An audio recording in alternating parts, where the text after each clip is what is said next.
Plödum vigjar valkos samen, Sodens alver i ulfhögum, Byder nu valfoder, verðar hlýða, Weil han skifti, heftir svetla. What did I just say, Jonas? I believe that was Old Norse for, can I have a latte with a sprinkle of cinnamon? Yes. We'll get back to what that was, but I am Josh Rude, researcher of Old Norse religion and musician. I am currently sharing a project with this guy here, Jonas Lorentzen. Introduce yourself. Yeah, well, I'm Jonas Lorentzen, and I have the band Nebala, and I was also involved in some of the score and some diegetic music, and played a little part in this movie that we're going to discuss, The Northman. The Northman. So I decided, since Jonas and I work together on so much stuff and we're basically neighbors, might as well. And we've had some really good discussions about the Northman and the continued authenticity, historical accuracy, should we even fucking talk about it thing. Yeah, sure. So here we've had some really cool discussions, and I wanted to I felt that we should record some of it. Yeah, and go a little deeper into the stuff that you were already talking about in your previous video. Yeah. For sure. So I will translate what I just said. It's let us, battle bold ones, pile up corpses together. Odin himself is in the wolf mines. Now Valfurther orders, and the men obey. A complete transformation. Rage is swelling. And that was composed by my friend Haukur Þorgeirsson, who is not a poet. He is a poet, clearly. He came up with poetry, but I think he wouldn't say his day job is to create poetry. Rather, Haukur researches, and he is an expert in Old Norse poetry. Is that my phone that made that sound? That was mine. All right, cool. I will turn it off. There we go. He is an expert in the Icelandic literature and the source material. And Robert Eggers went to him, at least late in the game, and asked him to compose this. And this is the chant that the Ulfhednar, the berserkers, are chanting during the scene with the horned figure, and they're chanting. And then before I ask you a little bit about some insight on that, I want to point out that Haukur himself, when he composed this, he drew Vigdjarvir, this term, battle bold. It comes from the skaldic poem Hrafsmal. He also takes some lines from Ragnarsdropa. Yeah. And so he's drawing from skaldic poetry, authentic kennings, and creating a totally new Old Norse chant, which was given life in this film. Yeah. And you played a part in that chant. So yeah. I mean, it was an incredible scene to be allowed to be a part of. Obviously, I wasn't on screen. I mean, because I would have looked like a midget next to those guys. But you were on voice. I was on voice, yeah. So basically, we needed to. There was a score, or there was a part of the score that was written, and that was a part of the score that I had been originally invited to come on to. We can get into that later how I got involved with the project. But basically, because the choreography changed, they needed someone to kind of set the tone, set the mood for what was going on. So basically, from I think it was 11 o'clock at night till 5-6 in the morning, I was standing with a nice frame drum. And mic'd up and everything, and they had like huge speakers. So I was basically just and I had like I had the what do you call it? I had the beats, like the tempo, Yeah. in my ears, so that it would fit the music later on. Right. So I had to like hear the tempo, okay, and then action, and then I would, you know, get them, and then when it was speeding it up, exactly, and then I had to speed up, and you know, faster, and I was doing that for about 6 hours, I think. Right. But I mean, I don't want to sound like a little bitch doing, I was throat singing for 6 hours. Those guys were like in the rain, 2 degrees, you know, that kind of thing. It was a grueling shirtless, thing, showing off their painted on abs. Exactly. Yeah, no, but it was fantastic. I mean, the choreography done by Marie Gabriel and Stephen Moynihan was just mind blowing. Right. Yeah. And I wanted to start by talking about that scene because Sure. it's great because you go online and there's people. I had had a number of people take the clip of, I think it's Magne. Yeah, Magne. The figure in this horned headdress. Yes. The Vikings didn't wear horned helmets. Let me tell you, you're missing the point, because this, I mean, we have never found the remnants of that particular headdress, but there's a hell of a lot we haven't found, but we have found images of, and we have found lots of images of this headgear, and I believe it's, I mean, in my opinion, it is an established consensus that such headgear was historical. It absolutely was. It was ritual. It was a ritualistic piece of headgear, and what I love about that scene, I think I said it in my last video, but we'll go into it more because you were mentioning some words that they used, and I saw it and I immediately said, oh man, I think he's drawing from the Gothicon, which is a description of a Yuletide ceremony in the court of, I believe it was the Emperor of Constantinople. Yeah. And there were these Varangian warriors from somewhere from the north, dressed in furs, banging on they were doing a performance. It was a ritual ceremony performance, and banging on their shields and chanting Tool. And I said that is definitely influenced in this. And also, of course, you have the Torslund Image, which is the only image. There's another image, but this is really the most iconic image of a horned figure with the spears and a figure in a bear or a wolf skin. Yeah. And my imagination when I look at that plate is, what sort of ceremony could this be depicting? It's surely I mean, we don't know, but it has been suggested, and you can believe that this was a part of a warrior fraternity dedicated to the war god, and a god of wolves and berserker rage, and convincing yourself that you're bad enough to run into battle and untouchable, and that you're okay with murdering people. Yeah, well, essentially, yeah. And this scene was beautiful because it was the first time I got to see perhaps a glimpse of what it could have looked like. Do you also have? I also believe that those depictions that you're describing, it looks more like a dance. What the movements that they're doing and so on. It looks more like a dance than it looks like, you know, a war. Yeah, it doesn't look like they're fighting. You also have it looks like a dance. It's been interpreted as a dance of sorts, ritualistic movement. You also have images of not the berserker figure, but the horned headgear.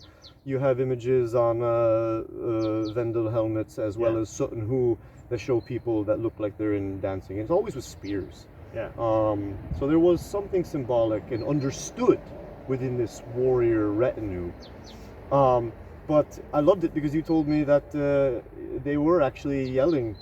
Well, no. So what I told you was that when I got invited to be on this project back in 2019, actually right after I decided to leave Highland, I got roped into this project, which was sort of pretty awesome. So even though I was really grueling in the beginning, because I was thinking, Jesus Christ, another Viking something, you know. Oh, well, anyway, it's probably going to be fun. But anyways, when I researched on who Robert was and so on, I was like, okay, this could actually be pretty awesome. But one of the things we did in the first session, I was invited to come, and we were going to do some kind of basically doing demo music for the film before they go and present it to the studio. I was like, this is what's going to sound like and so on. And then Robert wanted us to do a kind of chant, kind of like had to sound like people getting ready for war. So we would be standing on these big pieces of wood and banging and then shouting things like, you know. And then one of the things that I suggested we shout was Tool and so it was you. Well, I believe it didn't make it into the movie, which was quite. I'm not so sure if it did. It's okay because the yelling of Tool, it goes through an interpreter. It's recorded. I forget which century exactly, but Varangian Guard and the person observing it writes about it, and he says they're yelling something that sounds like Tool. Yeah. Which then researchers go, well, maybe Tool means Yule. Yeah. This is all theoretical, of course, but So, point is, this scene is such an authentic grabbing of source material and creating something creative and alive today. And I thought that was fantastic. Yeah, for sure. I also wanted to bring up the Loki Odin Heimir. Yes. To talk about that. One of my favorite scenes of that movie. Absolutely. Yeah. Incredible. Do you want to explain or? Well, I mean, I was really impressed when I saw your video that you kind of caught that straight away. Let me point out, I still have not read. I was like, let me not read anything that Robert Eggers is saying. Yeah. I saw the film having not read about it so that I could see what can I grab and what makes sense to me and what do I look at and go, what the hell is going on? And I went to you afterwards and I had said in my last video, I had said, I don't know if he did it on purpose, but you have this temple, you've got the center space, you've got the gods. This is the center sacred space. Yeah. But in the back, in the side, there's a door with a depiction of the Loki stone, which if anybody types in Loki stone, it's actually from England. But do you think it was erased by Scandinavians? Mm-hmm. And we don't know if it depicts Loki, but it has popularly referred to Loki. So here's a door with what we look at as Loki. It goes down under the earth. Yeah. And where they're transforming and they're transgressing, and a king is acting like an animal. Yeah, exactly. Which he would obviously not do in the hall. No, of course not. And the priest is the same guy who's the jester. Yeah. Which is William Dafoe. with his skullet braids, wearing a mask, and people look at the scene and I've had people say that it's an uncomfortable scene, but there is so much authenticity to it. But I had noticed the trickster dichotomy. What I did not catch was I had asked you, was it on purpose, this Loki trickster thing? And you had said, oh yes. Yeah, because I mean, if you look at one of the first things that Arvandil says when Heimir, Willem Dafoe's character, insults the queen, right? And slaps his cock. And and all that, when Claes Bang's character, Fjölnir. Thank you. we have someone who is speaking in our ears. She's also in the film. And we will talk later. I mean, when Fjölnir says, silence dog, what are you doing? And Arvandil makes a point out of saying that he keeps him as a close friend. Mm-hmm. And so there you have that kind of Odin Loki. Yeah, where the Odin blood brother relationship. Yes, exactly. Yes, I know he's crude. But he stays here. Yeah, he stays here. Exactly. Yeah, and you had pointed out, I didn't catch it, but once you said it, I went, fuck, duh. Yeah. That the king's character is intended to be Odinic. Odinic, yeah. That he is, at least an aspect, that Allfather, he is the Allfather of the story. Exactly, and I didn't even catch it. I'm not a very poetic person, so but once you said it, I was like, oh yeah, that's why he's a flock of ravens, and he's the father figure the whole time. And I also think it just came to me now that the War Raven. Exactly. His name's the War Raven, and on an island called Rhapsody Raven Island. Yeah, exactly. But this bothered me at first when I first watched it. This constant Odin Allfather, because anybody who's read any of my academic research, I have pointed out that Odin as an all-father figure is a very late idea. It was probably even post-conversion, and people like Snorri Sturluson wanted him to be an all-father. And I was like, so in the very first 5 minutes of the movie, I was like, They've said All Father too many times. But it's okay, because it actually plays a significant role in the film. You want him to be the All Father because it plays such a big role in Amlet's point of view, because his father is the All Father. Is the All Father. And he's in this Odin father correlation. They're both tied together in his mind. Yeah, I mean, this ties into what your whole video was about, which was this this conversation about accuracy and authenticity. Because I mean, this is again an extremely beautifully poetic and symbolic way of portraying this mythological language, right? Exactly. In a film, and I thought that scene where they have to bark like dogs and they have to do all the kind of, they have to drink. I mean, and I can say also that what they're drinking is Headbang. Right. And they had done research on what a Headbang trip might look like. Exactly. They had read a lot of trip reports, apparently. So that informed how the music and how the sounds and how the whole visionary aspect of it would play out. Exactly, and we have found Headbang in Viking graves. And such, so exactly. Yeah, so we have associated it with some kind of shamanism. Some kind of means of going beyond. Basically. Right, which is exactly what they do. Yeah. And then another account of that is because I'm hopping through things, but it's okay. I wanted to talk on certain things. Yeah, sure, go ahead. And it brings us to another Odinic scene, which was with where Amleth encounters the Scythe worker.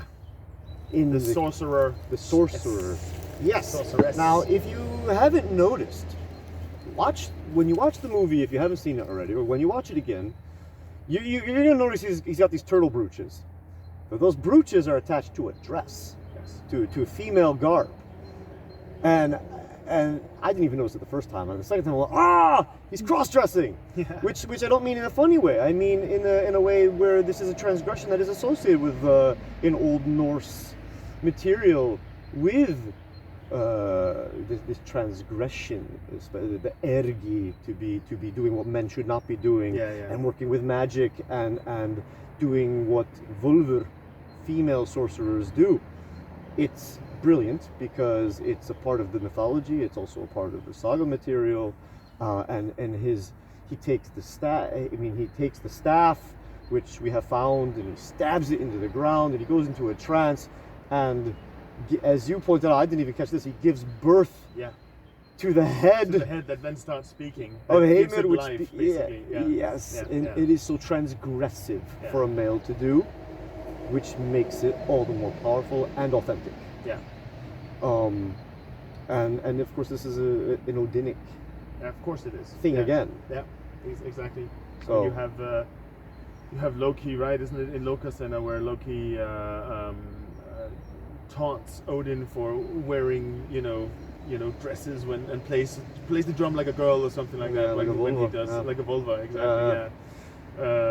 Exactly. So of course it was, and again very beautifully, subtly made, right?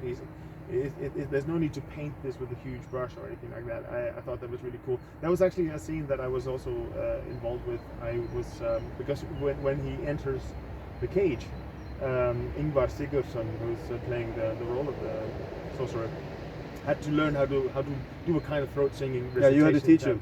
So I taught him, and I thought he did it really, really well. Well, he got so good at it that he just starts talking that way. Yeah. Because he does, of course, the intro, like, what are the opening lines? Something hear me. Yeah. I'll tell you a tale. Yeah, exactly. About something. Yeah, Valhalla thing. A new Shakespearean tale. Exactly. But older. But he does it even when he performs, when he's just acting. Exactly. He kind of has like this, gnarly way of you talking. have to, what is it he says? You have to choose between kindness to your kin and hatred for your enemies. Yeah. Because kind of that. So he used that throughout, which was great. I mean, that was actually. That was one of my favorite scenes as well. Mine too. It was incredible, incredible performance. Yeah, I agree. And the point of, like, one of the reasons why this conversation is cool is you have insight that I didn't have, and it reaffirms a lot of my ideas. Yeah. But what it really does, and by no means am I a fanboy of Robert Eggers or even of the Northman. I gave it like a 7 out of 10 for a movie. Oh yeah. But if you're a nerd that has been looking for a movie that is kind of making use of Old Norse stuff in a way that you haven't seen before, then I give it a 10 out of 10 as far as what we have so far. Yeah, for sure. For sure. Because the uses of it, we could talk all day about using the Freyr rattles, and the way that the idols look themselves, or we mentioned the burial scene where Thorir is being buried and on the boat, yeah. and they sacrifice the slave girl, and yeah, it's all that was actually bloody. kind of fun because as you also noticed, a lot of people thought that violence was gratuitous, or it was too much, or something like that. But as we've also discussed before, actually compared to where the source where he gets that from, quite obviously, which is Ibn Fadlan's account, right? I mean, it's totally vanilla. Yeah, like Robert Eggers' depiction of course he's not reenacting the burial on the Volga. The original account comes from an Arabic traveler during the 10th century, Ibn Fadlan, who goes up along the Volga, and he's accounting this sacrifice of a slave girl and many animals to join a dead lord, and obviously Robert Eggers is not reenacting that particular burial. He's drawing from it, but the version he gives us, it's vanilla compared to the source material, and a lot of people will say, yeah, but Ibn Fadlan was probably just demonizing them. We don't think he was. Okay. Because he has, of course you never know, but we have found young people buried with old people, and we do have accounts that would indicate the sacrificing of slaves to join their master in the afterlife. Yeah. And it might sound shocking today, but this was a very different world back then, and not just the pagan world, but the Christian world, the Arabic world. The world was more violent, darker. It was a closer dance between life and death, and so the depiction of Ibn Fadlan's account is more harrowing. Way more. Yeah, because it takes 4 days or something. It takes 4 days, and I think it took 4 days. Slave girl volunteers to join her master, and in the end, she is sacrificed in what seems to be against her will. Yeah. I mean, at least that she. I mean, this was the thing that it feels like she. In the beginning, she's like happy that she is being treated like a queen for a couple of days, right? She's given all this meat, and she's lifted up, and all this, and she has sex with all the lords. I don't know if she was happy about that, but you know. But she's the center of the world. Yes, exactly. And they're treating her, and they say, as they have sex with her, I do this out of love for your master. Yeah. And the point is, we do believe that she was treated in a way befitting of a queen for at least the time that she got to get out of that life and be the center of the world for a while. Yeah. And then it ends for her, and in his description, she doesn't seem to want to, and she becomes intoxicated. She becomes unwilling, and then she's strangled. And they're banging on things to try and drown out the sound. Yeah. Now, at least Robert Eggers, she seems to want it as she gets stabbed. So at least, we don't. There's no. I don't feel the violence is gratuitous, because not there.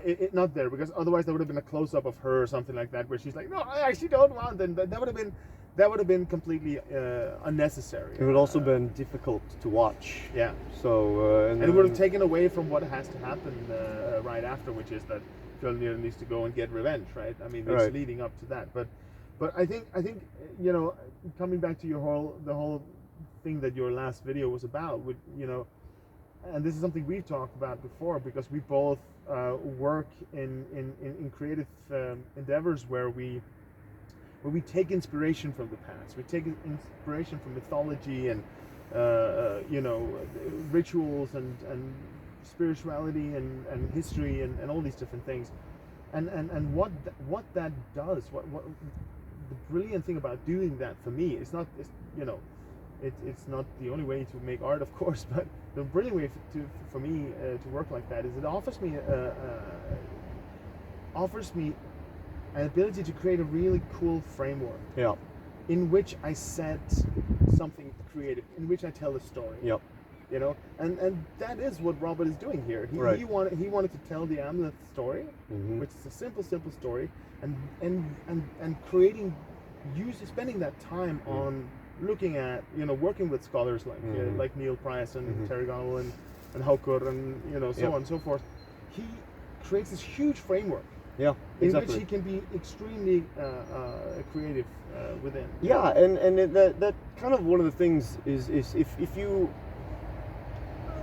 you read the works of take Neil Price for example, because Neil Price played such a big role. Yeah. I think he was the main. Yeah, in helping Robert to tell the story, to create a worldview, and I think that's what's the most important. Yeah. Is you watch so many popular productions, Vikings or other things, and it's romanticism, it's people acting in a Hollywood-esque way that they would today with an aesthetic of the Viking Age. Yeah. What's really interesting, and I think Robert does this, is when you can actually create a reality that is very different, and let's see how humans react within that different reality. For example, the worldview of people during the Viking Age, of people living in a heathen Scandinavia 1,000 years ago, their subjective reality, their reality was not the same as ours.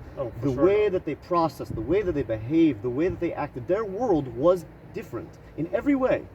And we can only guess. And that's what we do as researchers, is we guess what was it like. Yeah. And we try to convince each other, maybe it was like this.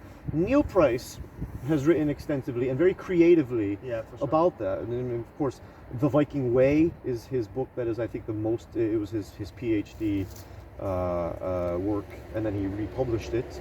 Highly recommended. It's called The Viking Way.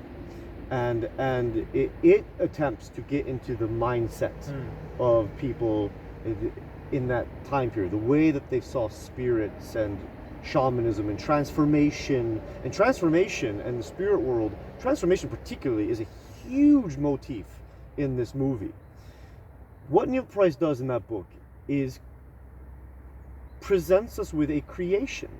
It is academically sound. It is a researcher taking the material remains and saying, I have created this worldview, I'm presenting it to you. Perhaps this is how they thought. Yeah. And it's very different than the way we think. That's why we read it and go, wow. Yeah.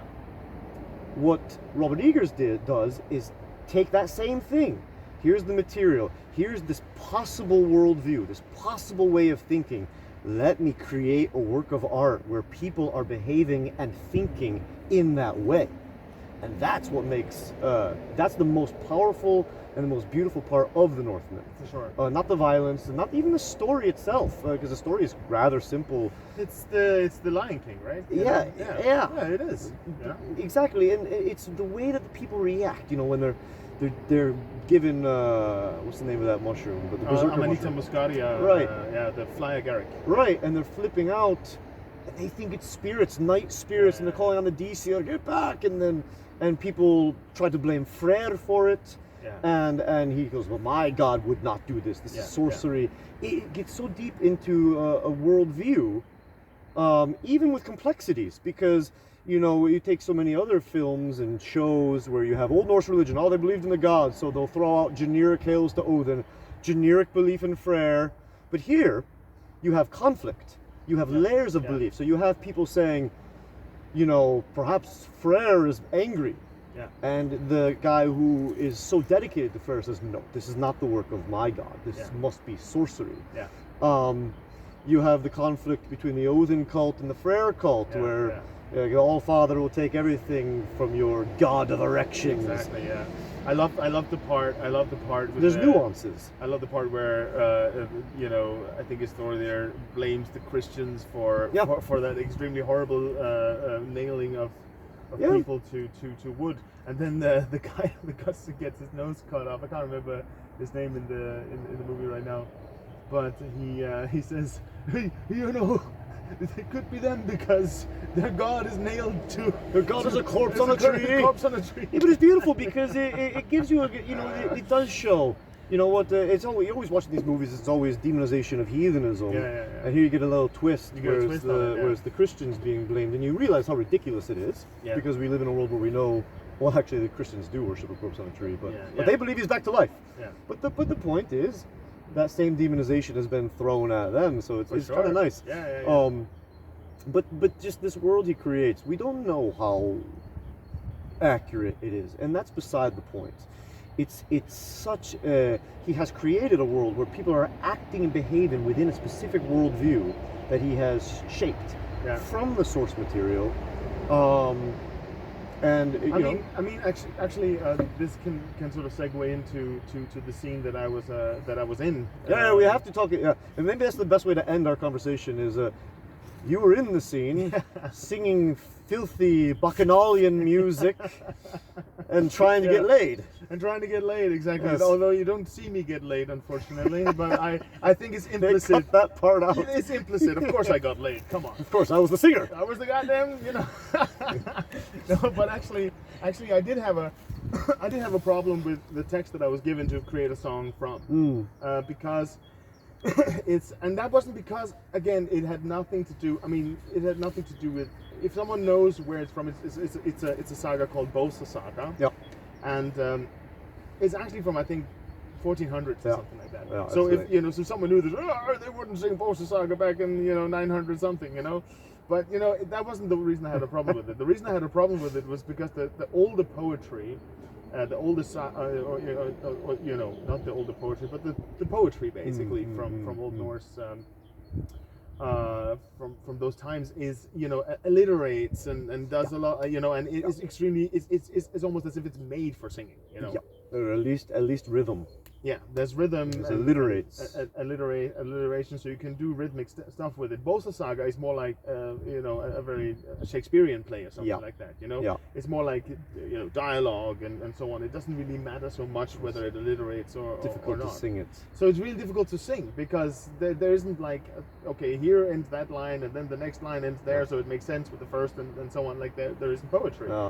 So that was the reason I had a problem with that. But I mean, I think I made it work somewhat. It was a fun scene. Yeah, it was a fun scene for sure. I don't remember if there was subtitles or not for people to have understood it. I don't remember. No. But it was in Icelandic though, so. Yeah. It was actually, I think Håkon again.